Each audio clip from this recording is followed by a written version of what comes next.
Hi, I'm Steve. I've been a strength and conditioning coach for the last 10 years. I completed my master's in biomechanics, where I investigated the influence of hip mobility and its relationship to lower back pain and injuries in rotational athletes.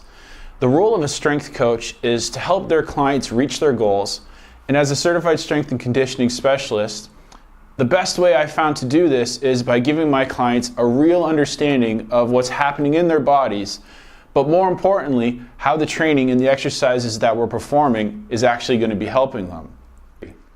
So I know we've all experienced an injury at one point in time. Maybe it was acute, maybe you rolled your ankle, or maybe you bent over to pick up your kid, or you turned and rotated and you hurt your back. Or it might have been chronic. Maybe you're a runner and gradually over time, over several months, you start to experience pain in your knee. Both of these scenarios are preventable situations. Once you've completed this webinar, you're going to have the knowledge and the tools to identify these joint health risks, maintain and reduce the risk of your injuries, not only in your training activities, but in your activities of daily life.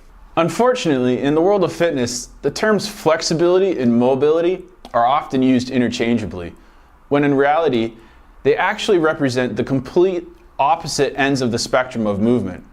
So when a client comes to me and says that they want to become more flexible, what they're usually referring to is mobility, but they just don't know it. I know this because when I ask them what they want when they say flexibility, the answer is almost always, I want to reduce my risk of injury and I want my joints to move better so I can perform things without being in pain.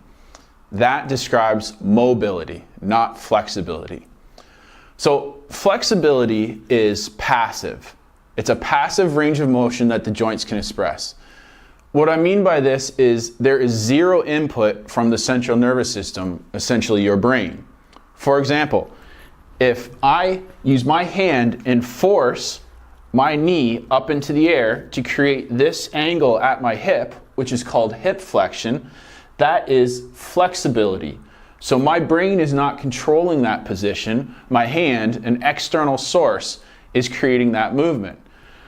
That's flexibility.